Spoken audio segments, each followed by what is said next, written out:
Dating apps are not neutral ground. They are not just another place where people casually meet. They are a concentrated environment, a psychological funnel, where very specific types of stories tend to accumulate. And the first mistake men make is pretending that everyone there arrived under the same conditions. A dating app is not evil by itself. It's a tool. But tools amplify patterns. And this particular tool attracts and concentrates unresolved relationships, unfinished business, emotional damage, and distorted expectations. A woman cheats on her boyfriend and gets thrown out of the relationship. Where does she go? A dating app. A woman destroys a man emotionally, pushes him to the edge, and the relationship collapses. Where does she land? A dating app.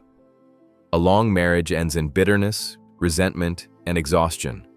Same destination. Not because the app caused it, but because it is immediate, anonymous, and requires no explanation. This creates a predictable result.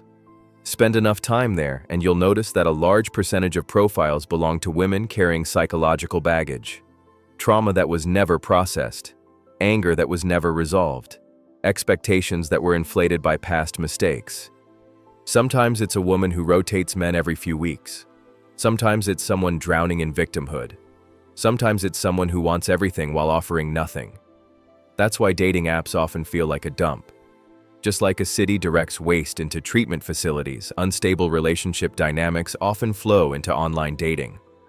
Entering that space without understanding this is like walking knee-deep into filth and being shocked that your shoes are ruined. You step on broken glass, breathe decay, and then complain about the smell. That reaction only proves one thing. You didn't understand where you were going. And yet, here is the paradox most men never grasp. Dating apps don't contain only the worst women. They also contain some of the best.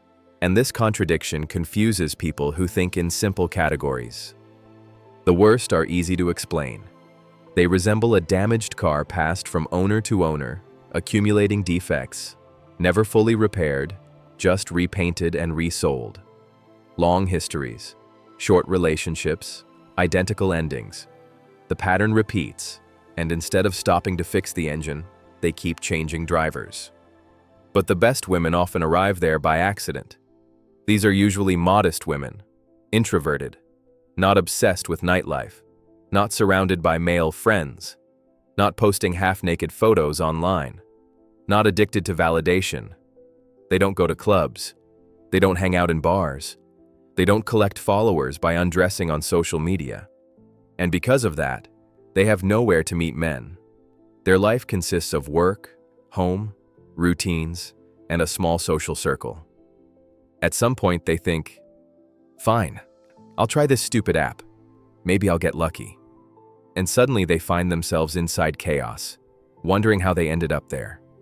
That's why dating apps resemble a psychiatric ward. You walk down a corridor. One woman is screaming. Another is hitting her head against the wall. A third is convinced she's royalty. And somewhere at the very end of the hallway, quietly sitting, is a normal woman who clearly doesn't belong there. She looks around and thinks, what is this place? Your task is not to fix the madness. Your task is to recognize it and find the one who landed there by mistake.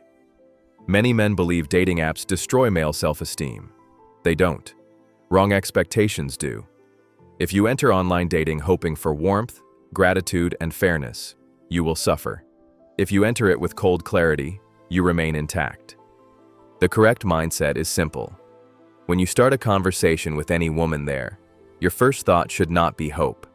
It should be a question. Why is she still single? What went wrong?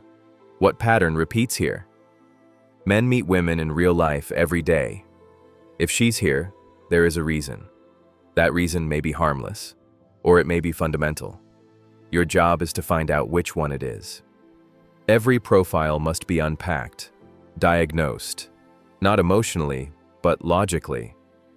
One woman demands a man earning a massive income while living in a tiny rented apartment herself. Another says she doesn't know what she wants, just looking around, answering questions with more questions, floating without direction. Another immediately starts lecturing about how a real man should behave, as if she has mastered life while failing at her own. You will meet women who speak about nannies for imaginary children at 20 years old. Women who confuse entitlement with standards. Women who mistake boredom for depth. If you are mentally prepared for this, nothing shocks you. You don't get angry. You don't get offended. You don't get disappointed. You simply note the defect and move on. A garbage collector doesn't feel insulted by trash. He knew where he was going. When you open a dating app, you know exactly where you are. If you find a good woman within 6 months, you got lucky. If you meet another unstable personality, that's not betrayal. That's statistics. With experience, you can predict patterns before the first message. Photos alone reveal priorities. Some profiles scream unresolved attachment to exes. Others advertise spiritual fads, constant identity shifts, emotional instability. Some display luxury signals meant to provoke competition. The point is not to mock. The point is to observe. With this approach, dating apps stop damaging your self-esteem because you stop expecting clean water from a swamp. At this point, many men say, "Fine, I'll just meet women in real life." This is nostalgia. The world has changed. In 10 years, people will laugh at street approaches the same way we laugh at personal ads in old newspapers. Modern women are saturated with stories about danger, abuse, manipulation, and red flags. They don't see opportunity in strangers.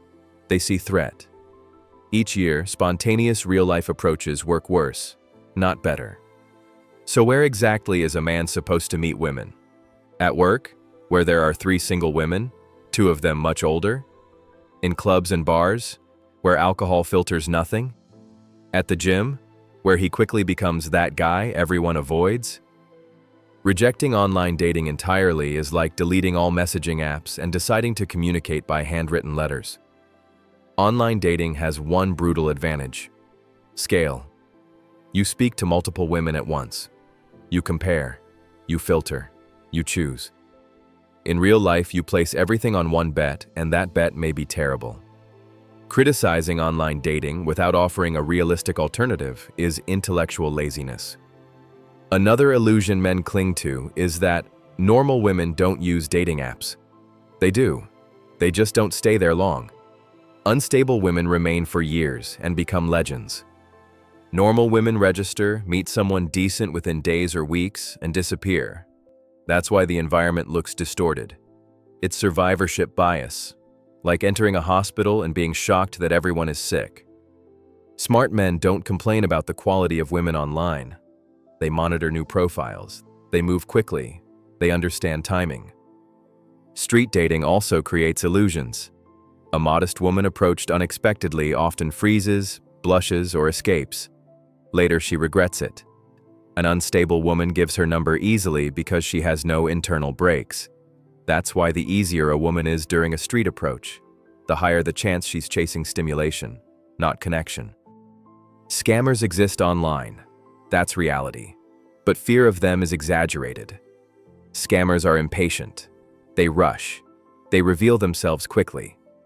If someone repeatedly falls for them, the issue isn't the platform. It's judgment. Life is full of risks. Learning to navigate them is part of adulthood. Another uncomfortable truth. For many women, dating apps are not about dating. They are about ego. Likes are dopamine. Validation is relief. When a woman feels rejected, humiliated, or insecure, she opens the app and absorbs attention. She doesn't reject men openly. She keeps them hanging with minimal responses, just enough to keep them engaged. This drains men emotionally. But this strategy backfires. Intelligent men disengage quickly. What remains are those willing to tolerate neglect. Over time, her options decay. The crown rusts. Eventually, even the desperate lose interest. In this scenario, she is not winning. She is eroding. Online dating also protects male dignity in one crucial way. Rejection online is private. Rejection in public is witnessed. In real life, you invest courage and vulnerability before knowing basic facts. Online, information comes first. Attraction comes second. Real-life attraction blinds men. Online communication delays emotional bias. It allows evaluation before fantasy. Many women seem perfect in person until their profiles would have terrified you. Physical beauty invites projection. Text exposes reality. Another advantage rarely mentioned is geography. In real life, you are limited to your daily routes. Home, work, gym. That's it. Online, you can meet women you would never cross paths with. Entire lives that would remain invisible otherwise. Men who refuse online dating often romanticize struggle. They believe suffering makes them noble. In reality, avoidance freezes growth. Social skill is not innate. Nobody is born confident. Nobody exits the womb charismatic. Comfort is built through discomfort. Waiting for the right time is self-deception. Tomorrow doesn't magically change anything. If you don't adapt to modern tools, loneliness becomes a sentence, not an accident. Dating apps are not salvation. They are not poison either. They are a mirror. Those who understand the environment use it calmly and selectively. Those who expect fairness get disappointed. The difference is not the app. The difference is awareness.